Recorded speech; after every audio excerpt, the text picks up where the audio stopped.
अस्सलामुअलैकुम। उम्मीद करता हूँ कि आप खैरियत के साथ होंगे। गोल्ड की वीकली फोरकास्ट के साथ हाजिर हूँ। अगर हम इस वीक की बात करें जो क्लोज हुआ है, तो हम कह सकते हैं कि ये वीक गोल्ड के लिए अच्छा ना रहा। क्यों? कि गोल्ड 1973 के आसपास से ओपन होकर गोल्ड ने 1998 के हाई बनाने के बाद गोल्ड रिवर्स हुआ, और अगर हम देखें तो 1927 के लो बनाने के बाद 1931 के आसपास गोल्ड वीकली क्लोज हुआ है। ओवरऑल अगर हम देखें तो तकरीबन $42 के लॉस के साथ गोल्ड इस वीक क्लोज हुआ है। इस लॉस की वजह फेड चेयरमैन पावल और फेड मेंबरान की पूरे वीक जो आकिश कमेंट्री थी वो थी, जिसके बाद अगर हम देखें तो डॉलर इंडेक्स और यूएस की 10 ईयर बॉन्ड यील्ड्स ने न्यू हाई बनाए, और गोल्ड तकरीबन आप कह सकते हैं कि मंडे को छोड़कर बाकी तमाम दिन अंडर प्रेशर ही रहा। डॉलर इंडेक्स और बॉन्ड यील्ड्स को हम आगे चलकर चार्ट पर डिस्कस करेंगे। अब अगर हम नेक्स्ट की बात करें तो अब नेक्स्ट वीक फेड की जानिब से मुकम्मल ब्लैकआउट ही रहेगा हमारे सामने, और ये ब्लैकआउट रहेगा 4 मई तक। 4 मई को फिर हमारे सामने जो फेडरल रिजर्व की मीटिंग है उसका आउटकम आएगा, जो कि फिर गोल्ड की नेक्स्ट डायरेक्शन को आप कह सकते हैं कि डिफाइन करेगा। इस वीक की अगर हम बात करें तो फेड मेंबरान के साथ साथ फेड चेयरमैन पावल के कमेंट्स भी हमारे सामने आए, जिसमें उन्होंने कहा कि टाइट लेबर मार्केट और बढ़ती हुई इन्फ्लेशन की वजह से वो पॉलिसी को तेज़ी से यानी कि टाइट कर सकते हैं, और मई की जो मीटिंग है उसमें 50 बेसिस पॉइंट के रेट इंक्रीज का भी अंदिया दिया गया, जो कि एक हाकिश स्टांस था फेड चेयरमैन की जानिब से भी, और ओवरऑल जो बाकी मेंबरान थे उन्होंने भी सेम इसी तरह की कमेंट्री की, जिससे आप कह सकते हैं कि गोल्ड अंडर प्रेशर ही रहा या आया। लेकिन इसके साथ साथ अगर हम ओवरऑल देखें तो ओवरऑल फिलहाल गोल्ड अच्छी स्ट्रेंथ दिखा रहा है। अगर हम देखें हायर इंटरेस्ट रेट की जो एक्सपेक्टेशंस हैं उसकी वजह से जो 10 ईयर बॉन्ड यील्ड्स हैं वो तकरीबन 3% के आसपास पहुंच चुकी हैं, और डॉलर इंडेक्स ने 100 ब्रेक करने के बाद अब 101 के लेवल को ब्रेक किया है और उसके अबव चल रहा है। लेकिन अगर हम देखें तो उस रेशो से गोल्ड फॉल नहीं कर रहा, या उस हिसाब से अंडर प्रेशर तो है लेकिन उस हिसाब से अंडर प्रेशर नहीं आ रहा, जो फिलहाल हमें शो कर रहा है कि गोल्ड में कहीं ना कहीं स्ट्रेंथ अभी है। इस स्ट्रेंथ के पीछे वजूहत भी हैं। एक इन्फ्लेशन है, ठीक है जी, क्योंकि अगर हमने अब देखना ये होगा नेक्स्ट कि फेड की जानिब से अग्रेसिव रेट हाइक के बावजूद इन्फ्लेशन डाउन आती है या नहीं आती। ये हमें नेक्स्ट मंथ या आने वाले जो नंबर्स हैं 1-2 महीनों में वो फिर हमें बताएंगे। तो इन्फ्लेशन एक बड़ा सपोर्टिव फैक्टर है गोल्ड के लिए। दूसरा रशिया और यूक्रेन का इशू है, उनके जो दरमियान डायलॉग हैं उनमें डेडलॉक अभी बरकरार है। रशिया की तरफ से रिसेंटली ये कमेंट्स भी सामने आए हैं कि यूक्रेन जो है वो डायलॉग में सीरियस नहीं है, इसलिए जो इस बातचीत का सिलसिला है वो आगे नहीं बढ़ रहा। तो ये दो वजूहत भी हो सकती हैं गोल्ड की स्ट्रेंथ दिखाने की।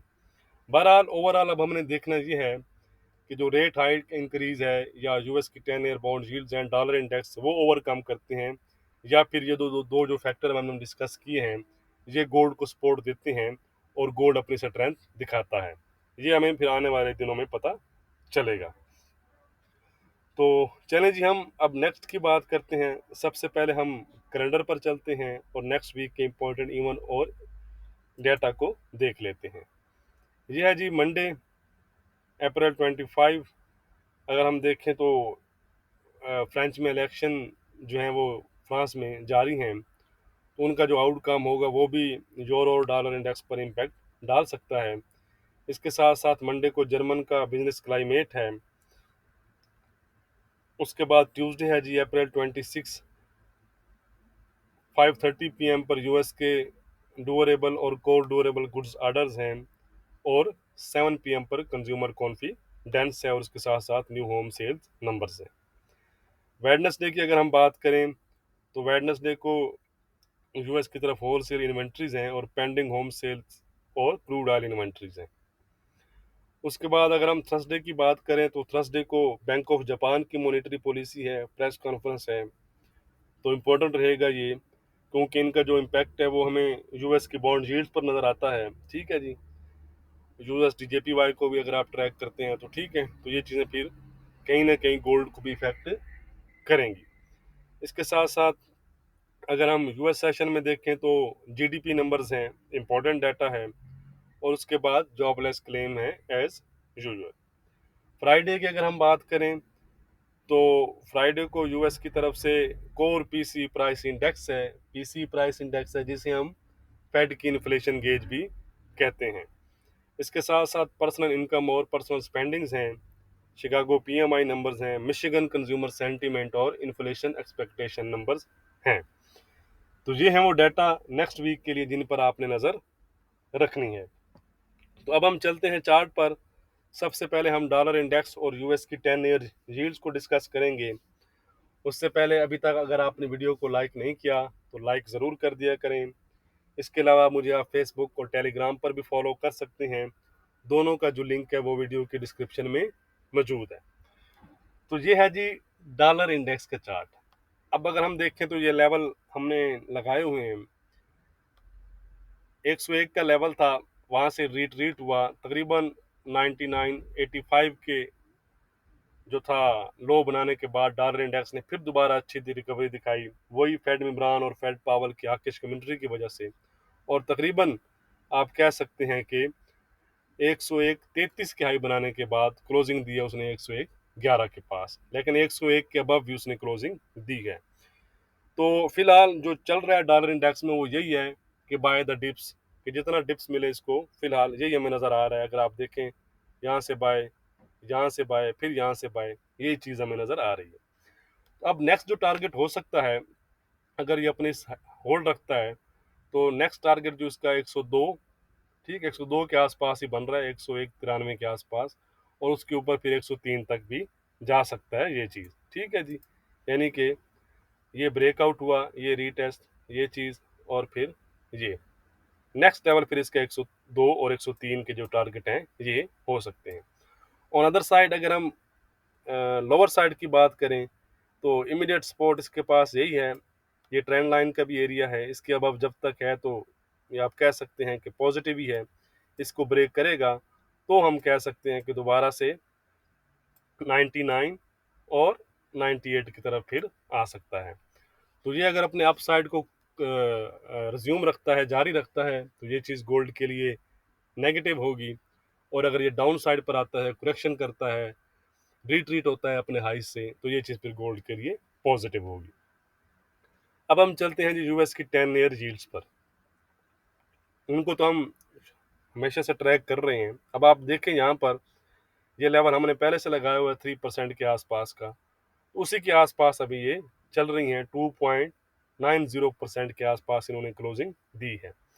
तो इमीडिएट लेवल इनके पास यही है 3%, और इसके ऊपर ये जाकर फिर 3.24 के आसपास तक जा सकती हैं। ये इसका हाई आपको नज़र आएगा यहाँ पर, अगर आप पीछे चार्ट पर जाएंगे।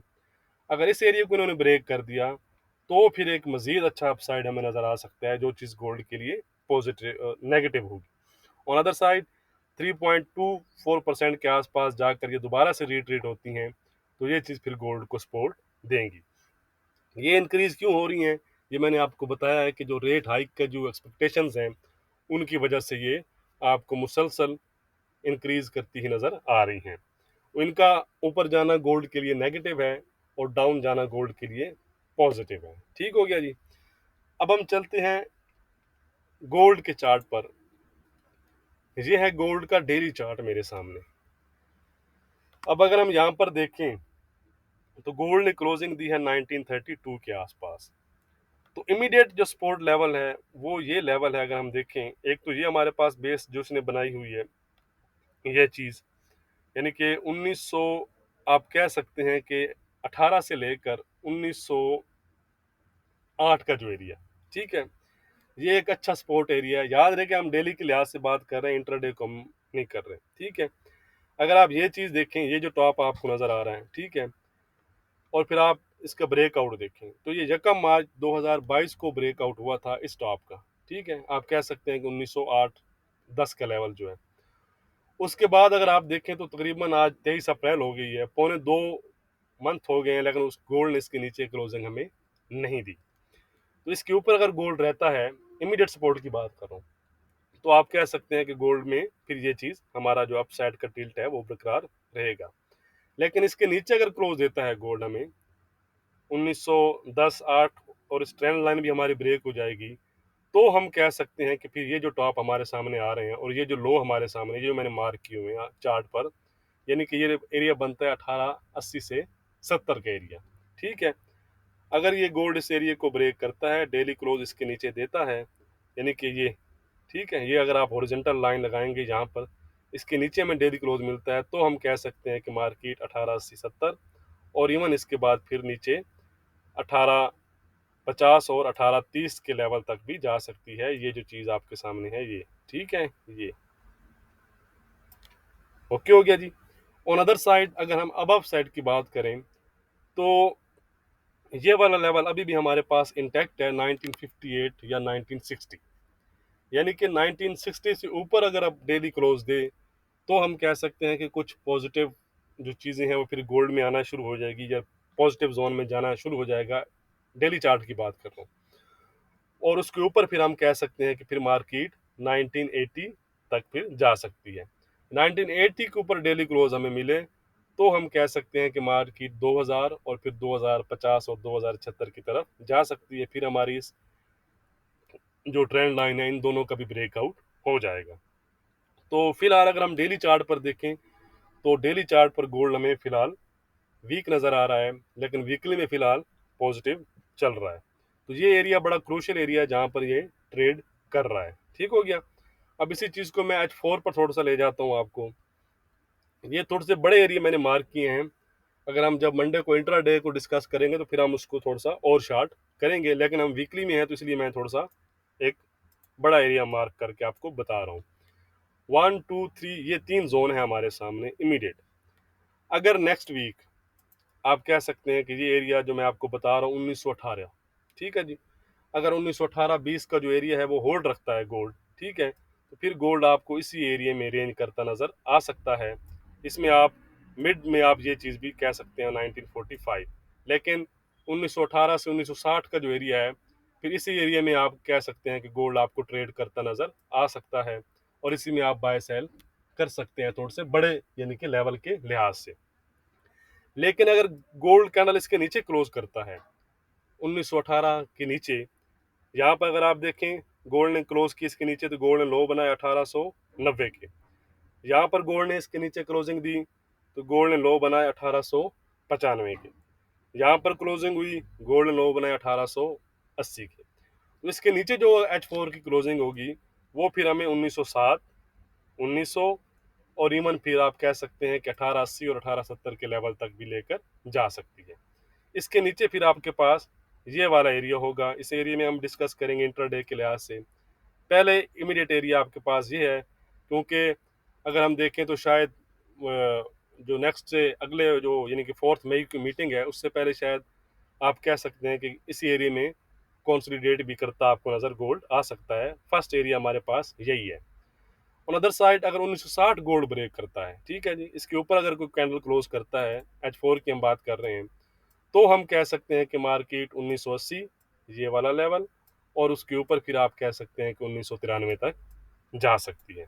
फिर आपके पास जो नंबर 3 होगा वो ये होगा, ठीक हो गया जी।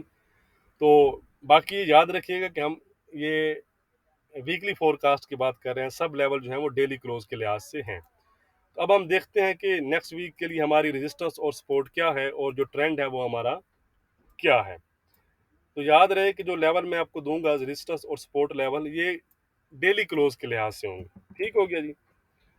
तो इस वीक जो हमारी रेजिस्टेंस रहेगी वो रहेगी 1980 की।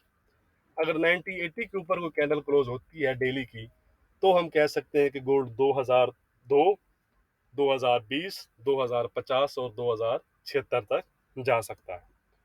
और अदर साइड जो हमारी सपोर्ट रहेगी वो रहेगी $1880 की।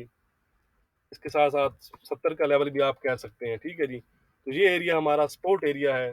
इसके नीचे अगर डेली का कैंडल क्लोज होता है तो गोल्ड 1850, 1830 और 1800 तक जा सकता है। डेली चार्ट पर फिलहाल गोल्ड वीक जोन में है, लेकिन वीकली चार्ट पर फिलहाल गोल्ड पॉजिटिव जोन में बना हुआ है। वीडियो को लाइक और शेयर करना मत भूलिएगा। बहुत शुक्रिया।